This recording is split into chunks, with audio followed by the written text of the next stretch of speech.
Good afternoon and welcome to What's Undermining Our Courts. This is the second in a special series, Fair Court series, that the League of Women Voters of Wisconsin is presenting this spring. The series is being recorded for those who can't be with us live and will be available on the State League's website. We ask that you keep yourself muted during the conversation and put your questions in the chat, as we will have time to answer them during the panel discussion and again at the end. Zoom captions are enabled and you can turn them on by clicking on the captions icon at the bottom of the screen. I'm Joy Cardin. I'm a member of the Board of Directors of the League of Women Voters of Wisconsin, and I'm your moderator today as we take a look at some of the issues in our courts that are affecting our courts, such as a lack of strong recusal rules, unlimited campaign spending, much of it dark or undisclosed, and overall politicization. We are doing this Fair Court series because our judiciary plays a crucial role in our rights and in our democracy. The League has a firm stance on having fair, independent, and transparent courts. In 2009, the League petitioned the Wisconsin Supreme Court to adopt standard recusal rules. The Wisconsin Supreme Court denied this request by a 4-3 vote, and much has happened since then. We will discuss it all. In our last webinar, by the way, we looked at the function, the role, the structure of the courts in Wisconsin, and how to judge judicial candidates running for election. In our next webinar, which will be on May 4th at 6 p.m., we will look at racial disparities, both within sentencing as well as representation in our law schools and on the bench. Today, we will examine how certain factors can deter and influence our courts from functioning to the best of their ability. We will talk about what makes Wisconsin unique, misconceptions, and possible solutions. And we will also discuss what we can do to make a difference. Our panelists today are Edward Fallone, an associate professor of law at Marquette University Law School. He also ran for Wisconsin Supreme Court Justice in 2013 and 2020. Lisa Graves created True North Research and is its executive director and editor-in-chief. She is the former executive director of the Center for Media and Democracy in Madison. She also testified before the U.S. Senate Judiciary's Subcommittee on Federal Courts last year in a hearing titled, "What's Wrong with the Supreme Court? The Big Money Assault on Our Judiciary." And Jay Heck. He is the executive director of Common Cause in Wisconsin. Common Cause Wisconsin is Wisconsin's largest nonpartisan citizens reform advocacy organization with more than 2,500 members. And he has been working on these issues for a very long time. And again, I will be presenting questions to our panelists, and including all those from our attendees, please put those in the chat. But I encourage our panelists to jump in, ask your own questions. I add your own thoughts to a question I might have posed to someone else. Let's have a conversation and not a stiff Q&A known for.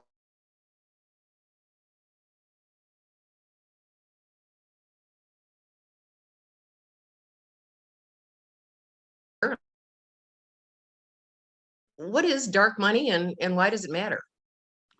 Thank you, Joy. It's a pleasure to be with you, and I'm a huge fan of the League of Women Voters and always happy to participate in the good work. I want to assure my fellow panelists I'm not going to go into law professor mode and spend a whole hour talking. Don't worry. I'm going to try to be brief, but I am going to try and set the stage with a little background for folks, so then that my fellow panelists can provide more detail to understand. We're talking in general about campaign finance laws, and these are laws that states pass in order to regulate a couple things. First of all, who can donate to campaigns, trying to keep out corporate money, trying to keep out foreign money, and trying to limit how much people can donate so that the wealthy don't take over election processes.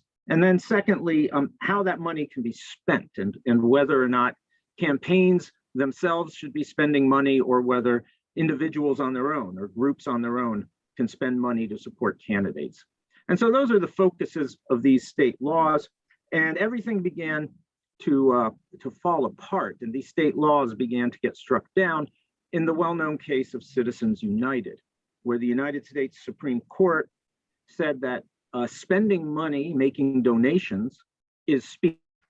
And therefore, in order to regulate donations, states have to have a really good reason. And limiting donations so that the wealthy can't predominate is not a good enough reason. Making an even playing field is not a good enough reason. And striking down laws that attempt to do that. This really left states with one option, which is to require disclosure of contributions if you can't control the amount of contributions. But of course, it didn't end there, and lower courts then began to apply the principles of Citizens United in other contexts, most significantly in the context of what are known as super PACs, organizations that are nominally independent, that collect money from donors, that then is going to get directed to particular campaigns or going to be spent independently to support campaigns, kind of a funnel for contributions for multiple elections. And in a case called speechnow.org, a lower federal court held that these super PAC organizations can accept unlimited amounts of contributions. And as long as they don't coordinate with particular candidate campaigns, they can continue to operate without regulation. Unfortunately, these super PACs, in receiving money, they can get money through multiple layers of contributions. So at one level, the super PAC discloses where their contributions came from, but then, the organization that made that contribution to the super PAC maybe doesn't disclose where its money came from. So you're able to hide the source of the donor through multiple levels before it even gets to the super PAC. And that's really when we talk about dark money, what we're talking about. Most recently in 2021, the US Supreme Court came up with a decision called Americans for Prosperity, which is not directly campaign finance, but it dealt with whether states could require charities to disclose who their donors were. And for the first time, the US Supreme Court struck down a state law that required the identity of donors in the context of charitable contributions. And so many people feel that now even the bare requirement of disclosing your donor in a campaign is the next step, and that we will be left with a Supreme Court that says not only are states unable to regulate the amount of contributions, but they can't even regulate forcing disclosure of who makes those contributions. There's a couple final points I'll make on the legal environment. There is an argument that none of this legal background applies in judicial elections. There is a very unknown and little mentioned Supreme Court case from 2015 called Williams v. Lee that says that when regulating a judicial election, states have a compelling interest in doing that to ensure integrity in the judiciary. When conservatives are trying to argue for striking down campaign finance laws, they never mention Williams v. Lee. They ignore it intentionally. And to be honest with you, it was a 5-4 decision. And with the current makeup of the Supreme Court, I doubt the court would even defend it. I would suspect the 6-justice majority would probably overrule it if given the chance. But one argument could be none of this background should apply to a judicial race. Whether that would succeed, I don't know. Another argument many people participating is familiar with is we should amend the Constitution to make clear that campaign finance laws are not covered by the First Amendment, to overrule the effect of Citizens United.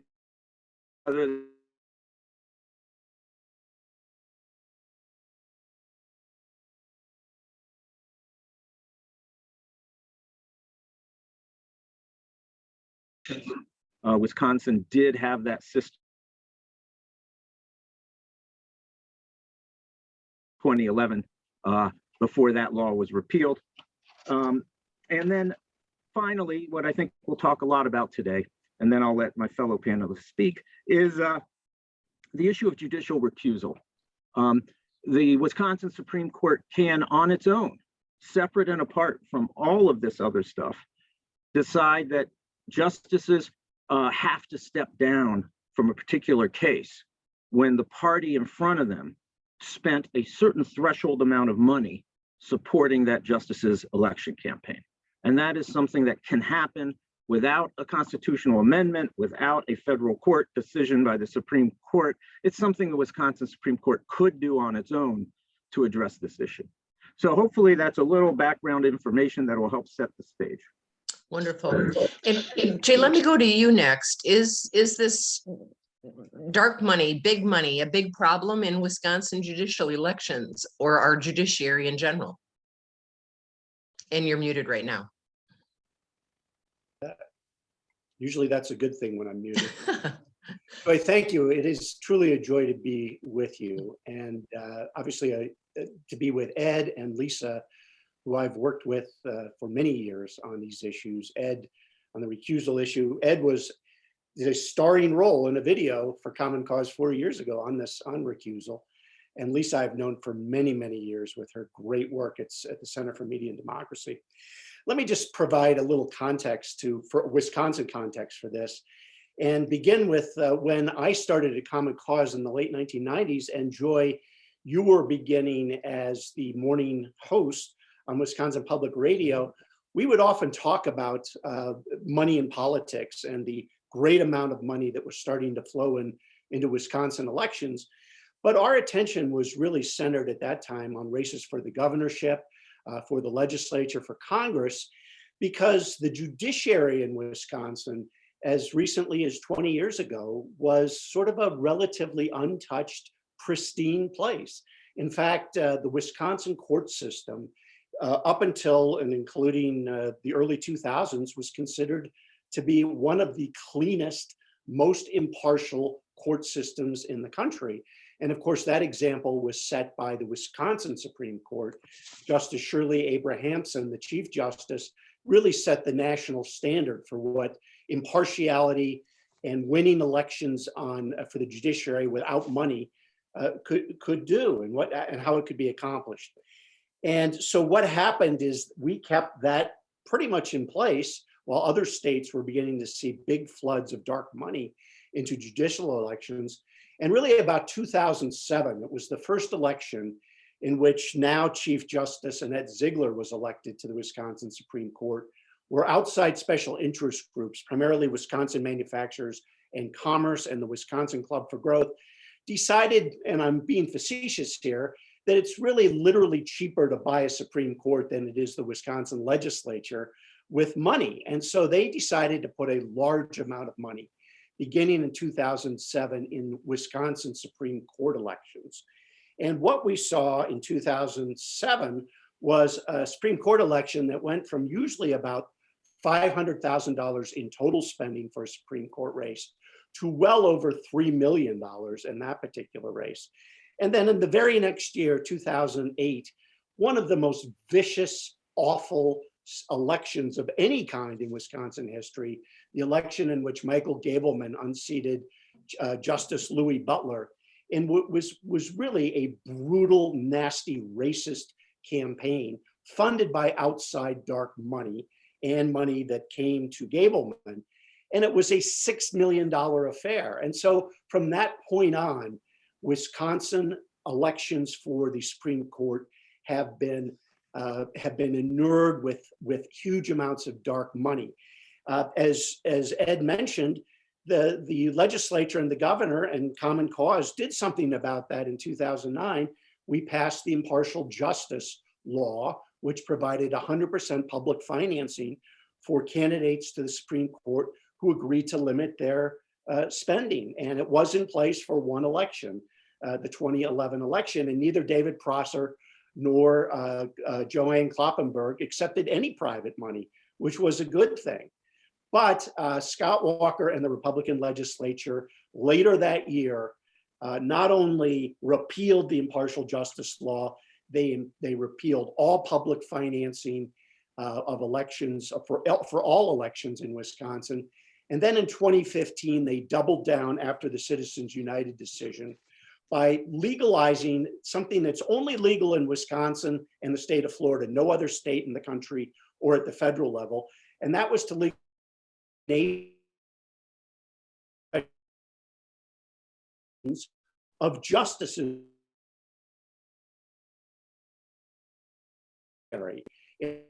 of what we call issue ads.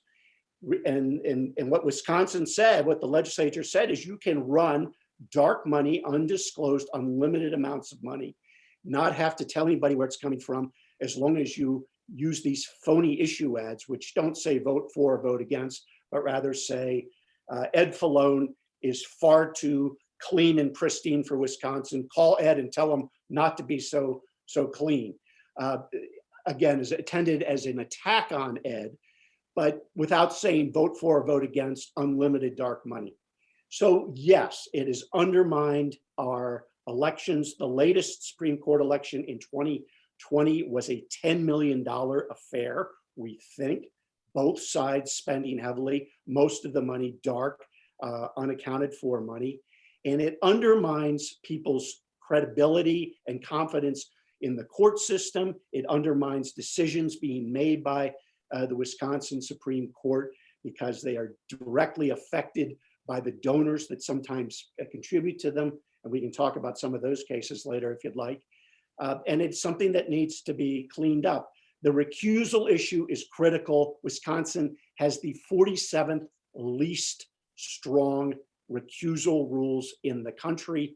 And a number of retired judges tried to do something about that 4 years ago and petitioned the Wisconsin Supreme Court to say that if a party comes before the court in which you receive a large contribution or are the beneficiary of a large amount of outside spending, you should have to recuse yourself. For gosh sakes, even judges in Cook County, Illinois, Chicago, have to recuse themselves in cases involving large amounts of money. Wisconsin does not require that, and it is a function of the state Supreme Court to do it. And in 2017, 5-2, the conservatives refused to do it. So we've got a long way to go. We've got a big hole to climb out of, and it's wonderful that you're focusing attention on this issue. Lisa Graves, you have done a lot of research on this issue. You're considered one of the nation's foremost experts on dark money and the problems associated with it. And you testified many times, but you testified last year at the U.S. Senate Judiciary Subcommittee on Federal Courts in a hearing that was subtitled "The Big Money Assault on Our Judiciary." Put this in some context in terms of I know you know what's going on in Wisconsin as well, but it's going on all over the nation and in our federal courts as well. Well, thanks, Joy. And I just want to thank the League of Women Voters and all the League members who are on this call for taking time out in the middle of your day to come get armed with information to help fight for fair courts and really for a fair shake for the citizens of Wisconsin, for the residents of Wisconsin when they come before the courts at every level and including the state Supreme Court, because what's really at stake is fairness, is having judges who will fairly consider your rights versus be judges who are handpicked to decide a certain way. And the way that they are handpicked is to decide in the way that a very rich secret donor wants them to decide. A donor to the campaigns that sweep them into office or that help them get appointed. So let me just speak briefly about the Supreme Court, and then I'll come back to Wisconsin. I'm a Wisconsin resident. I am on a little mini vacation on my way back to Wisconsin, but a little sunburn here. That's why I'm dressed a little more warmly than I would be. But at the national level, we at the True North Research with my fellow researcher Evan Warple, we just did a tally to try to capture how much dark money has been funneling into this network led by this guy named Leonard Leo. Leonard Leo was the vice president of Federal Society. He now leads sort of a series of for-profit and nonprofit groups that are targeted on capturing the US Supreme Court and other courts and remaking America's laws in the image of their agenda and the agenda of their donors. In 2019, the Washington Post, in a investigation by Robert O'Hara and Sean Boberg, they tallied at that time, that would have been before the appointment of Brett Kavanaugh, they tallied that Leonard Leo's network was about $250 million had been raised from 2014 to 2017. We recently updated that figure through 2020, and that figure is now nearly $600 million has been raised for that network. That's not all focused on the Supreme Court. Tens and tens of millions of dollars have gone into installing some of the most extreme candidates for the US Supreme Court that we've ever seen. I think of the US Supreme Court as having a faction that is in control of its majority. That faction has been very single-mindedly focused on, in my view, destroying key structural components of our democracy, including with the Citizens United decision, which basically forbade Congress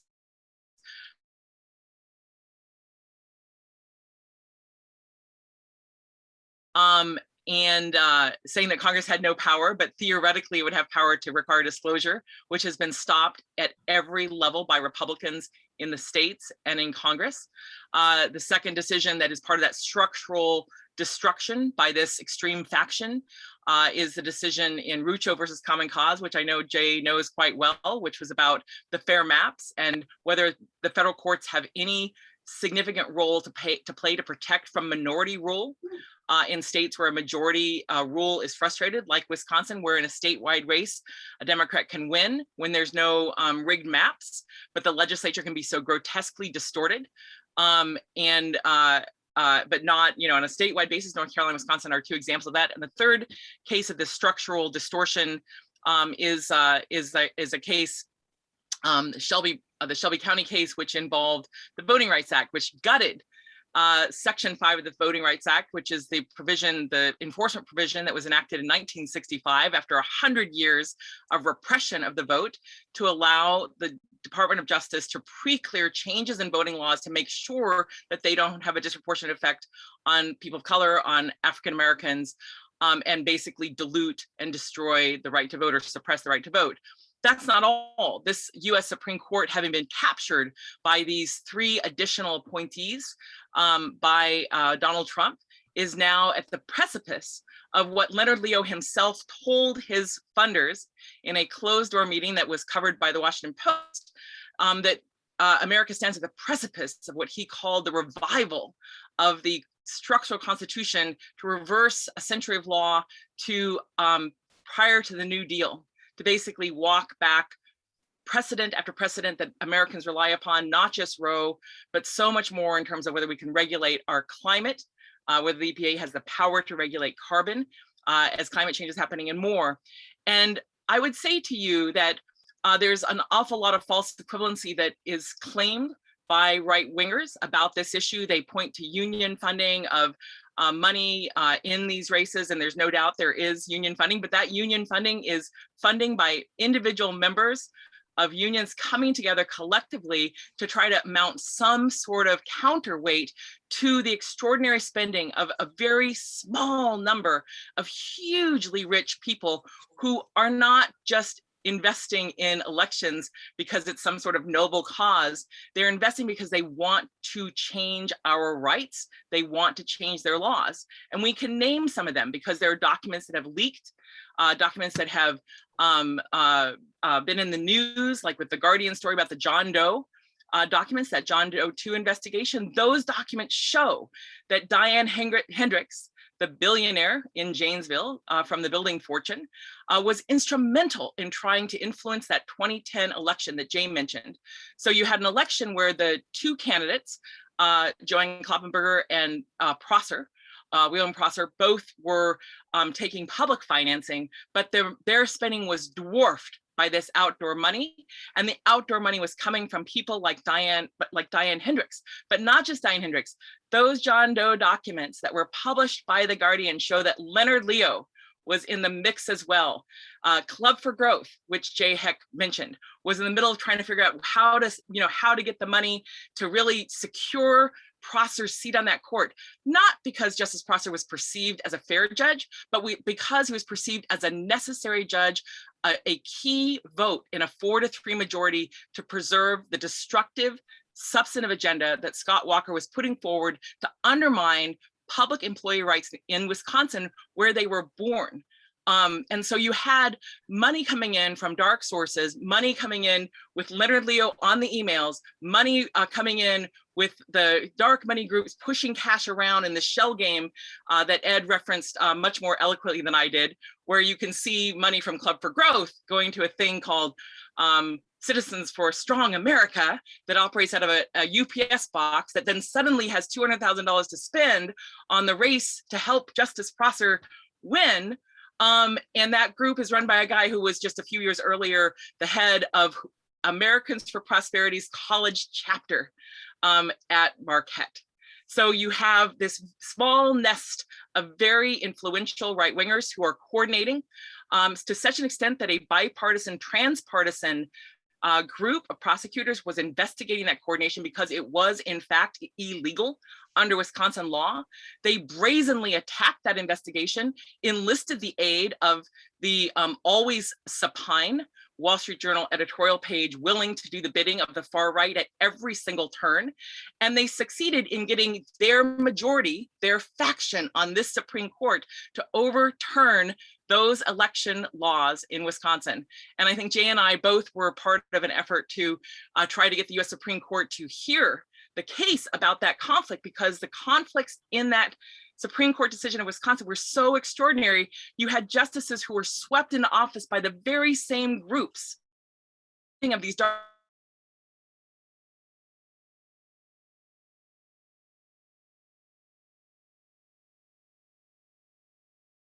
by the Wisconsin legislature, a gerrymandered legislature, who then shut down and sought to crush Wisconsin's clean election laws. And so there's just no doubt that democracy in Wisconsin has been under assault, that fair courts in Wisconsin have been under assault, and it's been going on for more than a decade. As Jay mentioned, that dirty race in 2008, where Justice Gableman swept Justice Butler out of office with racial dog whistles saying he was soft on crime. We just saw that playbook all over again in the US Supreme Court nomination battle over the nomination of President Biden, now soon to be sworn in Justice Ketanji Brown Jackson, in which this particularly pernicious attack is levied against a Black justice, claiming a Black justice is soft on crime, despite the evidence to the contrary. And who is funding that attack? Dark money billionaires and millionaires who will not come out in public, who do not have the honesty to show their name, their faces, and stand behind those ads, but they stand behind fancy named groups, groups that are connected to, in some ways, to some of these Koch operations, connected to Leonard Leo's operation, these sort of disposable group names that pop up. In Wisconsin, we've been documenting with Evan Vorpal on my team, the amount of money that's been coming into Wisconsin Supreme Court races from these outside groups connected to Leonard Leo, and it is extraordinary. What you all, I'm sure, realize is that what happens in Wisconsin now is after the primary, after the disclosure rules stop for the primary, there's this window before the new disclosure rules come into effect, in essence, for the general election. And what Leonard Leo's groups do is transfer money, $1 million a pop in one of the instances, and nearly $1 million in another instance, 1 month before the election, to a thing called the Republican State Leadership Committee that transfers the money to a thing called the Judicial Fairness Initiative. And then they buy a bunch of ads. And then all of a sudden, 1 week before the election, $1 million cash bomb comes into Wisconsin to try to distort the election a week away. And at that point, the candidate who is the target of that, the candidate who is not, the person who Leonard Leo's groups want to win, cannot himself or herself raise $1 million instantly out of nowhere from individual donations from people and meet that ad campaign, that scorched earth campaign. They cannot do it. And even if they could somehow get that money, they can't get the ads cut, they can't get the ads placed, and that money just rolls forward. The good news is it's not decisive. In the last 2 races, which has occurred, in one of those races, the candidate who is backed by that dark money won by about 5,000 votes. In the other race, where that money came in at the last minute, that candidate lost. But it was so close, and it's close because that money makes a difference. That's why they're spending it. They're not spending it for the good of our democracy. They're spending it because they want a return on investment. And that's why we have to have disclosure rules. We have to insist on them. As Ed said, there's a decision that we can hang our hat on, although I too am skeptical about the faction that controls this US Supreme Court and its willingness to abide by common sense and our right as we the people to regulate elections, to regulate judicial elections and other elections, and just get the weak tea, as Russ Feingold said, the weak tea of disclosure.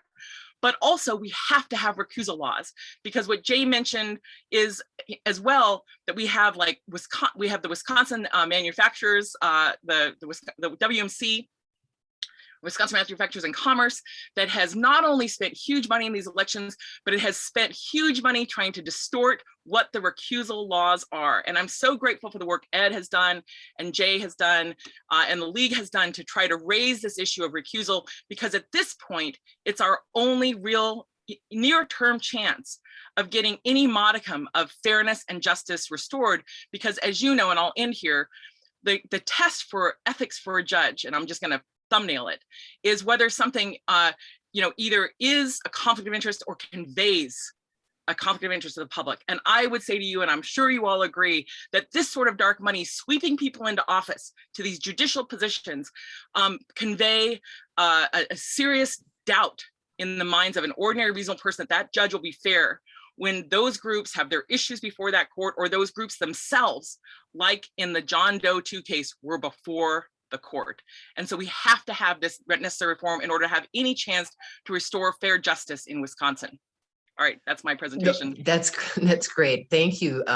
We are talking with Lisa Graves, with Jay Heck, with Ed Fallone about dark money and weak recusal rules in Wisconsin and how that's affecting fair courts in Wisconsin. If you have a question for our panelists, please post it in chat and we will have them talk about what issue you would like to talk about. You know, Jay, we took part of this title of this webinar from a column that you wrote last summer. Out of control campaign spending and weak recusal rules undermine Wisconsin courts. How is this undermining Wisconsin courts? And again, I'm going to tell you to unmute yourself because we do want to hear you.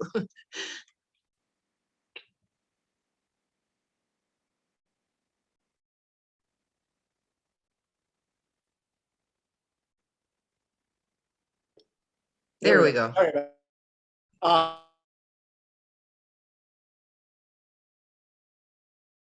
Used to be a kind of a model for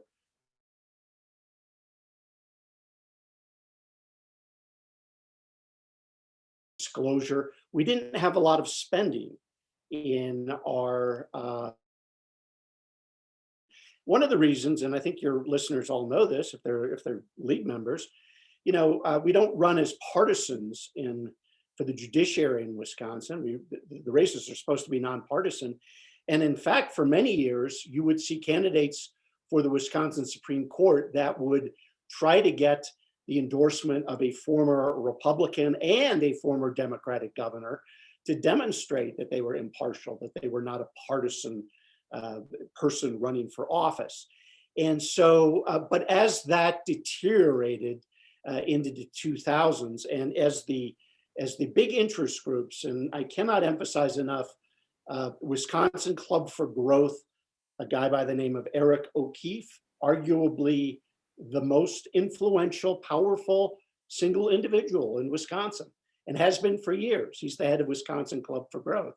He's the one that wanted to make sure that there was no prosecution or recusal on the part of Wisconsin Supreme Court judges in 2012, when the Government Accountability Board ordered an investigation into Scott Walker's illegal campaign coordination between Wisconsin Club for Growth and his recall campaign.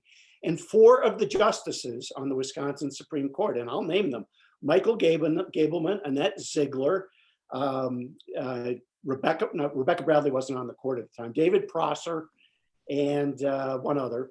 Oh, Gableman. And who else? Patience. Oh, and Patience, right. Pat Rogensack. all had been recipients of large campaign contributions or outside assistance from Wisconsin Club for Growth. And in a state that had even modest recusal rules, they would have been required to not participate in that decision that came before the Wisconsin Supreme Court, and all of them refused. They said, nope, campaign contributions have no effect on our judgment, and we're going to go ahead and do that. So that was just a real example of the corruption of the Wisconsin Supreme Court by these outside groups. And Ed knows well more than I do, being the victim of a lot of that outside spending. Yeah, talk some, Ed Fallone, about your run for Wisconsin Supreme Court and how these issues played out in that.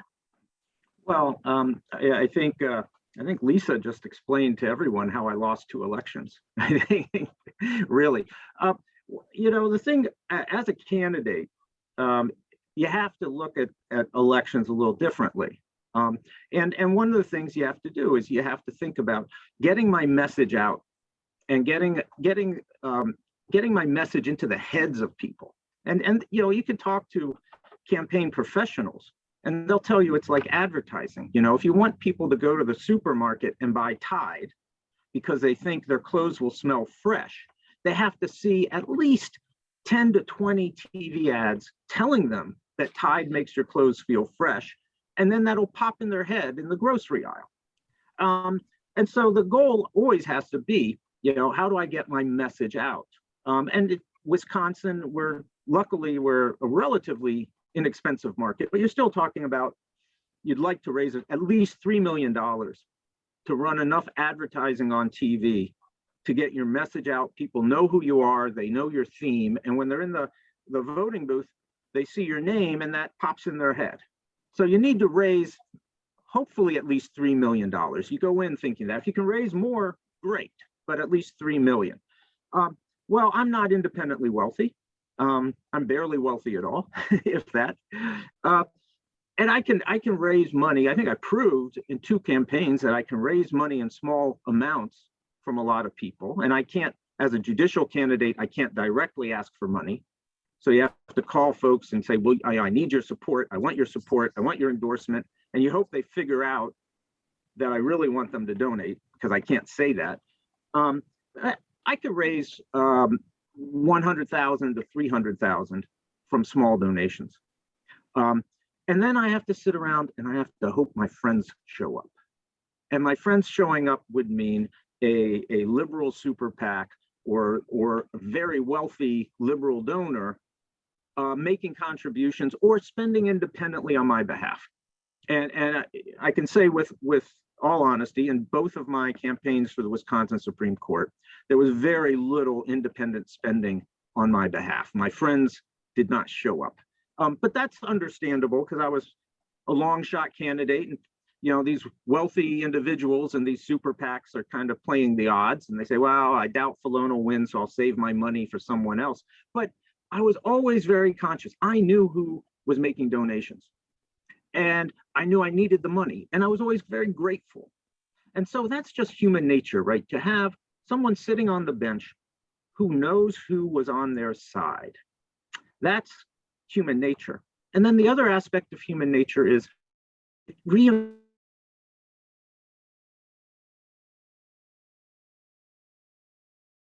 support you, important money so you can go on TV. Because if you don't have it, the other side has the money. They're running ad after ad, defining the debate, defining the issues, getting their message in the brain of voters. And you can't compete. And yes, everyone talks about, oh, it's the age of the internet. You can reach voters in other ways. Well, I tried that my most recent campaign, and it's still premature to talk about reaching voters through the internet. TV still rules, and TV is still a very expensive proposition. So it reinforces the need to raise money to get on TV, and being grateful to those who help you and being disappointed in those who are funding your opponent. It fosters this us versus them. And then when you're on the court, you still see the world in that way. Were they on my side or not? And there are these conservative justices on the Wisconsin Supreme Court who look at recusal rules, and they see it all as gamesmanship. Liberal groups will try to kick me off cases using recusal rules where they think there's a strategic advantage because they're thinking of this in an us versus them. Whereas organizations like Common Cause and people like Jay who are saying, no, this is just about basic integrity. They're not talking about gamesmanship.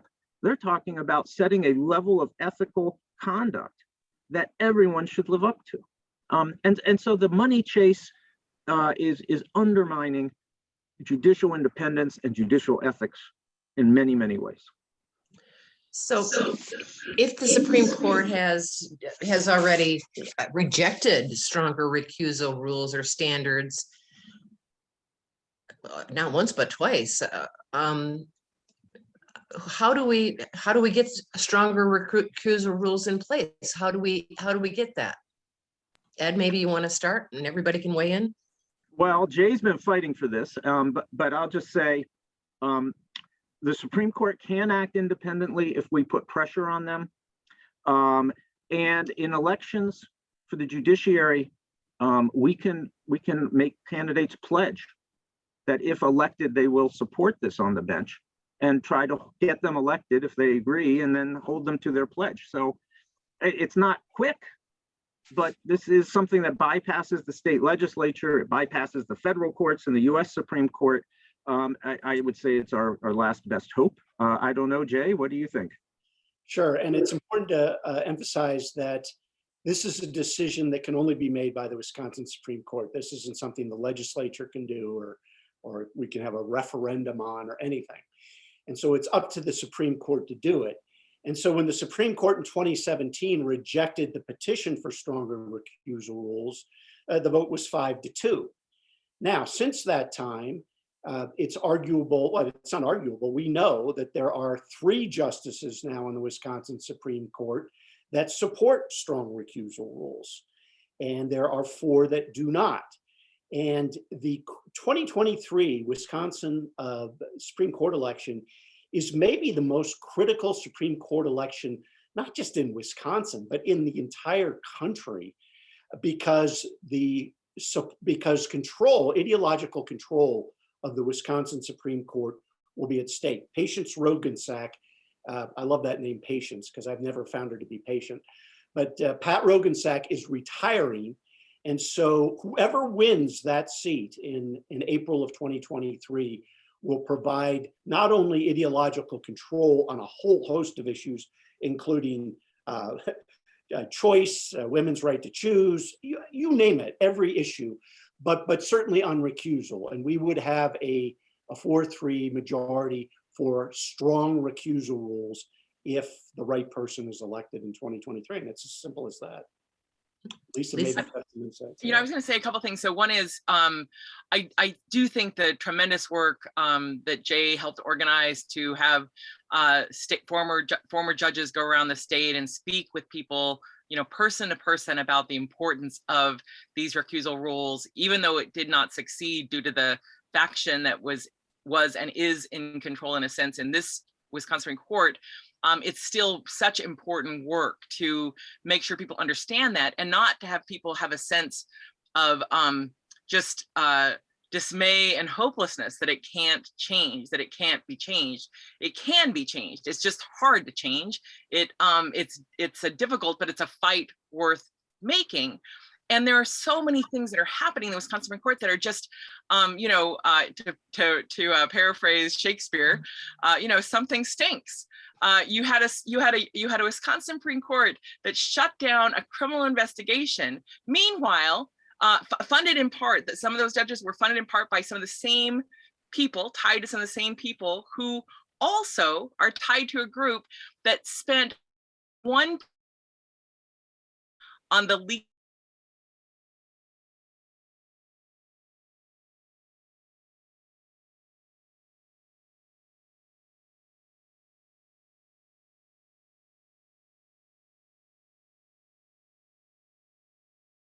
for. I'm not saying that he didn't spend $1.8 million defending himself. I'm saying a nonprofit group, a 501c3, got money from someone to spend over $1.8 million to defend the guy who was embroiled in the case that was before the Wisconsin Supreme Court. And that court itself was surrounded and engulfed by the dark money that swept those justices into office, like Gableman, like Prosser. And yet we carry on in Wisconsin as if this is just business as usual, and we just have to accept the Supreme Court as legitimate.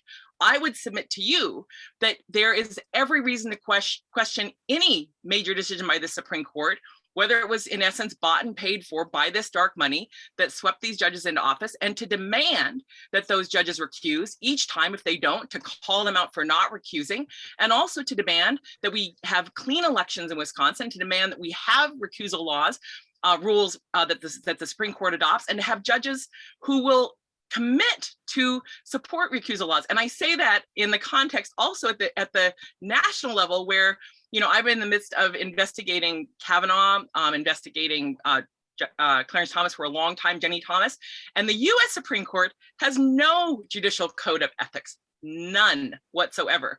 Senator Whitehouse is at the heart, along with other senators like Richard Blumenthal and others, to try to redress this through a thing called the 21st Century American Courts Act, to contend with the type of distortion that's happening at the US Supreme Court, because it also has refused to adopt a binding code of ethics, and it has refused to police the activities, for example, of Justice Thomas's wife, who was literally, as you all have seen reported, on a daily basis trying to get the president's chief of staff, Trump's chief of staff, to overturn the results of the election in Wisconsin and other places, and also, you know, kind of helping to fuel the whole climate toward the insurrection on January 6th. To have a U.S. Supreme Court that is so compromised is simply unacceptable in a modern democracy. And I would submit to you that in its own way, our Wisconsin Supreme Court has similar serious failings that make it unworthy at present, in my personal opinion, of full confidence, because it has not behaved to the highest standards. And as Ed referenced in that Supreme Court case from 2015 that these new Trump justices may dispense with, the fact is that for over a century in America, there has been a sense that whatever you want to say about electoral politics and legislatures, there's at least a difference for judges, and that judges should at least appear to be fair. That's the bare minimum, and that's what we have to demand at every single juncture and not give in. Barbara has a question. She says, how does the Wisconsin Supreme Court's experiment in business courts fit in here? How is it justified? Ed, can you tell us about this business court experiment? Yes. The Wisconsin Supreme Court, on its own initiative, although some have been asking for this for a while, created a specialized court for business disputes. Idea being that business cases could get diverted there and judges could get some special expertise in business cases. We usually have judges hear a wide variety of cases, and the criminal docket and criminal cases tend to take up a lot of it, and family cases. And so sometimes, there's people argue that, we need judges who have the time and the focus to develop expertise on business cases. But what's become apparent as the court is experimenting with this, and it's slowly been increasing the amount of jurisdictions where cases get diverted into this specialized court, what we've discovered is that when judges get assigned to that court, they get sent to national conferences where some very conservative groups who have very conservative economic ideas about property rights and corporate rights develop and put forth a curriculum for them, and they get trained, some would say indoctrinated, with a certain point of view as part of their preparation to be on the business court. And so again, I think the overarching theme here is that our court system it serves the general public, all of us, but there are very concerted groups who on a campaign for many, many years have been trying to take this public body, our courts, and turn it into their special little thing they own and control. And business courts is an example of that. And the broader just, getting to pick what judges you want and get them reelected constantly is also a part of that. So there are parallel things going on. We had talked earlier, Ed, I'm not sure what, there's some feedback going on, but Ed, you mentioned that strengthen recusal rules and go to public financing or overturn Citizens United. We have Deborah who wrote, no argument that we need those things, but how? We talked about recusal already. What is overturning Citizens United still possible? It's so hard to get the Constitution amended. You'd either have to have a significant change in the membership of the Supreme Court, which would require probably 2 to 3 Democratic presidential administrations to accomplish. That's probably not likely for the court to on its own overturn, or a constitutional amendment. Constitutional amendments are incredibly hard. The Equal Rights Amendment, which very controversially simply says women should have the same rights as men, it's never been able to get ratified. Something as uncontroversial as that. And this whole issue has turned into a question of power. And you can't have a reasonable political discussion. So I don't think change can really come through constitutional amendment. And so I think you have to either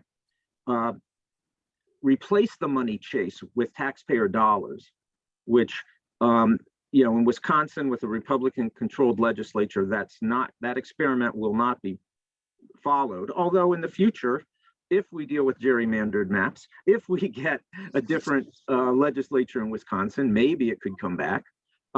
Or look at the court itself. And as Jay pointed out, we're talking about 1 or 2 individuals on the court that could tip the balance here, and trying to just get 1 or 2 people elected to the Wisconsin Supreme Court.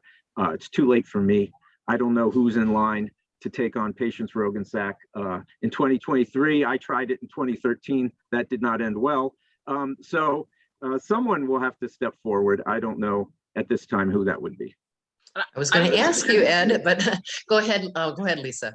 I was going to add just something, and I want to leave my last word to Jay, I suppose. But I appreciate so much what Ed said in terms of like how difficult it is to change the U.S. Supreme Court or to change the Constitution.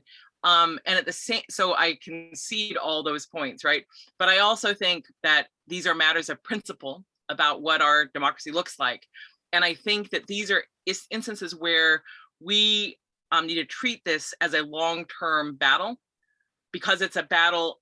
It's not like a piece of legislation where it's like, oh, we didn't get that piece of legislation. Oh, we didn't get that little clause. It is a matter of integrity, and it is a matter of our vision for whether we have fair courts and a just society, whether we can count. And so I think it's worth having, committing to it being a movement. How are we going to move this in that direction? What are we going to not give up on, not let them make us feel defeated about, that we fight for, kind of day in, day out, week in, week out, year in, year out, until we win? Because it really is a moral imperative. Are we going to have a democracy that's healthy and judges who are fair? Or are we going to have the appearance of a democracy and the appearance of courts that are fair, when in fact we all know that so many of them have already been pre-chosen to be the players on that chessboard to decide for the wealthiest few? And I think that's a fight and a dialogue, a conversation worth having on an ongoing basis. And I appreciate the efforts of Ed and Jay and others to move that conversation forward and not give in. Yeah, and Jay, you get to have final word on what can we do to fix these issues? Well, very quickly, it's always important to keep in mind that the Citizens United decision in 2010 was a 5-4 decision. It was very narrowly decided. And the great dissent that was put forward by Justice John Paul Stevens stands as what we should have in the country again, to provide that blockage between outside corporate money and the pollution of our democracy. So it really does require changing the current 6-3 anti-democracy majority on the United States Supreme Court to a 5-4 majority. And that just requires doing what we just did with Justice Ketanji Brown. And it's going to require whoever is next nominated. Each of these battles is a critical battle that you have to be fully engaged in, and you have to move forward one step at a time. And that's why, again, I'll just reiterate, there is in many ways no more important election for Wisconsin. Well, the governor's race, obviously, in 2022, but the 2023 Supreme Court election is just huge for all of these reasons. So we really need, as activists, to be really involved in that particular election and demand recusal, demand disclosure, and raise the issue of money in politics and make sure the public understands that it doesn't have to be this way. And support Common Cause and support the League of Women Voters. You're here. A couple of people are asking, has anybody thrown their hat into the ring for justice for next spring's election? Anybody know? No one's called me. And you're not going to run, right, Ed? That's, if you want to issue the press release, I could tell you, I am not running. I think there should be a rule. If you lose 2 statewide elections, you should never run again. And we had one of our attendees said Lisa Graves for Wisconsin Supreme Court. So I confess that was my husband, but I didn't ask him to put it there. I swear that was just a sign of love. Thank God. I will no. say there is one person running that we know of, and that is a defeated conservative, Daniel Kelly, has apparently decided that he wants to run again for the seat that he lost in 2020 or 2020. To Joe There, Cardin. and, you know, I would just say, well, this is obviously a nonpartisan event, so we're not for or against anyone. But I would say when Dan Kelly lost his election, the dark money did not come through for him, and so I would be suspicious of his ability to run again, because if you don't have that support, why bother? Yeah. well, we're at the end of this webinar. Unless anybody, we have one more minute. Anybody have something to say that they wanted to say but didn't get it in? I guess not. All right, good. Well, thank you for your very thoughtful comments. Thank you for sharing your expertise with our attendees. Thanks to our speakers, Ed Fallone, Lisa Graves, Jay Heck, for taking the time to join us and inform us on these issues, and to give us a little call to action. Get involved with the state Supreme Court race that's coming up next spring. And thank Our you, next Joy. fair. Thank Thank you. Our next Fair Courts webinar will be May 4th at this time. It will be at 6 p.m. actually on May 4th. We will have another panel of guests explaining the sentencing disparities here in Wisconsin and the lack of representation of people of color on the bench and in law schools. We will post more information and registration details for this webinar soon on our State League's website. On behalf of the League of Women Voters of Wisconsin, I'm Joy Cardin. Thank you for participating today, and let's keep working for fair courts for Wisconsin. See you next time. Thank you, Joy. Thank you.